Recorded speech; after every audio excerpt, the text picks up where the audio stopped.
Hi and welcome back. Today I'm going to be showing you how I painted this simplified watercolour line and wash from a rather blurry and complicated photograph that I took of my local harbour, Shoreham Harbour. The main thing I'm going to do is exclude the large boat in the foreground, and I'm also going to use my artistic license to make Aldrington Basin a bit wider than it is. So here is the sketch, and then I'm going to go over the sketch with waterproof fine liners, and that will give me the line part of my line and wash. The photograph and the pencil drawing and the line work are all available to download on my Patreon site, and there'll be a detailed lesson there of how to do the line work. So if you're interested in that, please follow the link below. Today I'm using Millford 100% cotton cold press paper. It's £140 weight, and it's 11 inches by 15 inches or 28 centimetres by 38 centimetres. It's taped to my board with ordinary decorator's masking tape bought cheap from eBay, and my board is at an angle of about 45 degrees, so gravity will help with the painting. I'm going to paint the sky and the sea wet in wet first. So using my large Pro Art Ron Ranson Harkey brush, I'm dipping it into the water pot and covering the sky with horizontal brush strokes. I'm going to cut around my buildings, making sure that I keep those areas dry, because I don't want the wet in wet wash to run into them. I shall paint them in later. This will help me to keep some definition, but I want a lovely soft wash for the sky and the water.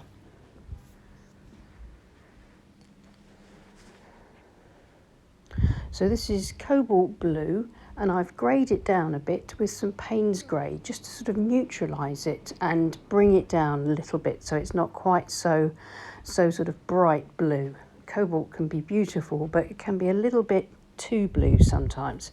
So the addition of a bit of Paynes grey just helps to neutralise that blue a little bit.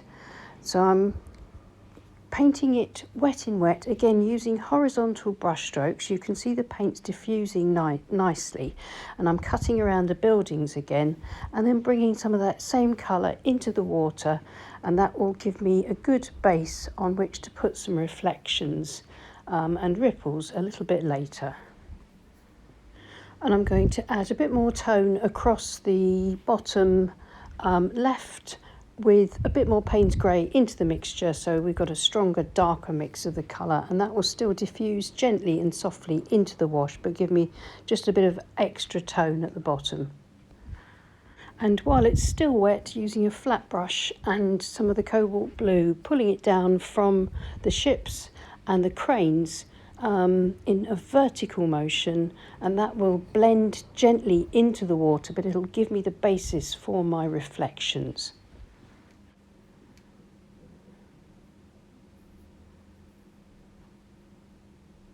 That will all dry back a bit lighter. It will soften and diffuse, but it will give me a nice base, I'm hoping, for those reflections. And now that I've put these vertical shapes in for the reflections, I'm going to be using horizontal and shallow diagonal brush strokes with the tips of the flat brush, pulling it through the wet wash and just giving myself a few ripples and bits of movement across the water, and to just get that started off. So I'm pulling paint out here and then wiping the brush off, and also moving the existing paint around with the tips of the brush to create slightly darker areas and darker lines here and there. It's important at this point to make sure that your brush is just damp and almost dry, because if it's too wet, and if you go in with a wetter brush than your wash on the page, it will create nasty runs and cauliflowers. So make sure you just keep a tissue in your other hand and keep dabbing off to make sure that brush is fairly dry.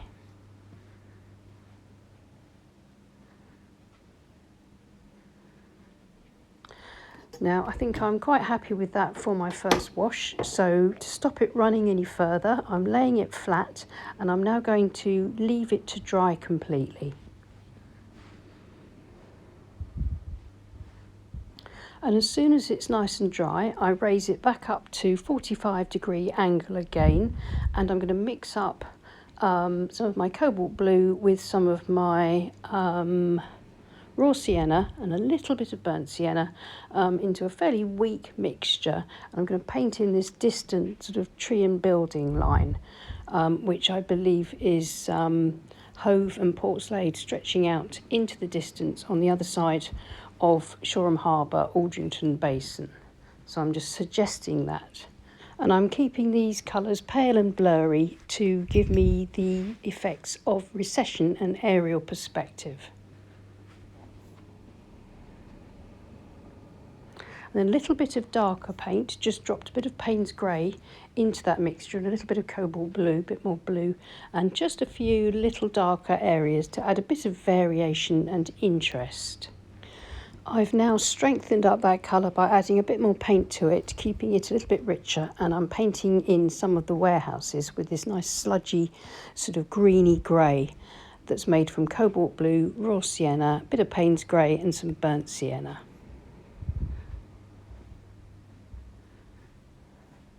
This is my 3/4 inch flat brush. It's really useful for buildings. It sort of really works ever so well to keep some nice straight blocky lines and shapes, which can suggest buildings really easily.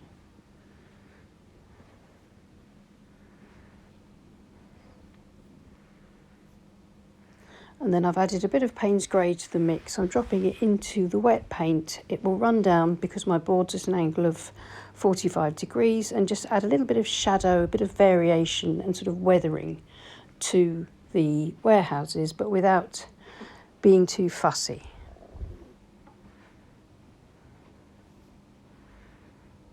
As the distant sort of structure, I think it's the tops of some silos in the distance. So I'm using the corner of my flat brush, and very pale watery blue, just to indicate those very, very loosely at the back with the corner of the brush, which gives me this sort of triangular sort of top to the silos. And now for the star of the show, a vermilion from Royal Langnickel for the ship at the front. I shall then add some Paynes grey into that and sort of darken it up in some areas to sort of give it a little bit of shape, shadow and weathering.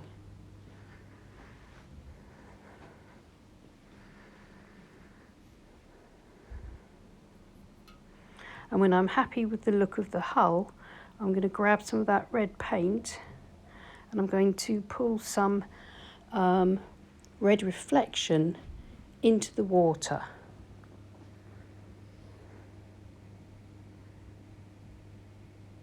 Being careful to follow the silhouette or shape of my boat so that the reflection is exactly below where the red paint is, and then feathering through just to sort of soften back, lift out a bit of paint and sort of start off a kind of ripple effect. And just to sort of break up that red a little bit more in the water so it looks like a more realistic reflection. Now I've just mixed up some raw sienna with a touch of the greeny colour in it, and I'm putting it into some of the roofs and across the dock here and there, just filling in a few more patches with some colour. And I just need now to leave all that to dry, and then I can come back and finish off the painting in a few minutes. So here it is, everything's dry, so I can start on just the final accents and details. So the first thing I'm going to do is, with my 3/4 inch flat brush, I'm going to dip into some Paynes grey mixed with a little bit of cobalt blue, and using sort of careful side-to-side motions, I'm going to put in a few marks into the reflection below that first ship, and then I shall do the same with a smaller brush below the cranes and sort of below the harbour wall. Just trying to make sure I keep this sort of subtle, but just to add that sort of reflection of those dark long cranes into the water. And then I shall similarly reflect with these sort of faint wiggly lines from the ships. I shall reflect their masts, keeping it nice and subtle.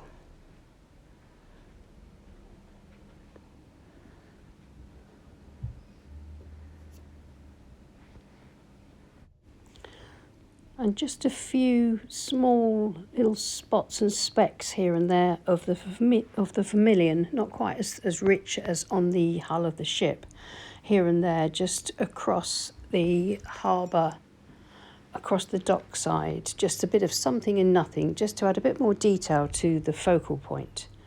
And finally, the ship behind the red one is blue, so a bit of cobalt blue just in the little part of that ship that you can see behind the red one. And we're nearly finished, so just a few more details, just the sort of the ends of those warehouses, a bit of tone onto that roof there, a bit more across the dockside. And I think the last touch, some of that rich vermilion across the top of the sort of cabin area, and maybe just a few little dots here and there, sort of just on the mast. You can hardly see them, but I think they just add a bit more weight to that focal point area. So I'm going to remove the tape and have a look and see how it looks with a clean white border. This usually gives us a good idea of how it looks, whether it's balanced, whether it's finished. And I think I'm very pleased with this. I think it's turned out okay. It's a nice, simple painting.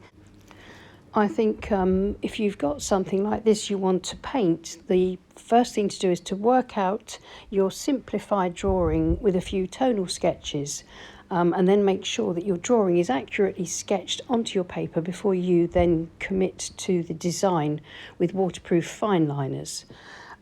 So we can see close up that there's not much detail here, but I'm hoping that it sort of effectively portrays a working harbour. And if you're interested in an in-depth tutorial on doing the line work and a downloadable copy of the photograph, the line work and the sketch, then follow the link to my Patreon page below. And there are hundreds of other tutorials there. An awful lot are exclusive to Patreon, and you get the chance to join an optional private Facebook group where members share their work and support each other. And if you're interested in buying any of my original paintings, then please follow the link below to my Etsy shop. Thank you so much for watching, and thank you so much to my wonderful Patreon group who support this channel. And I'll see you again soon, and happy painting. Bye.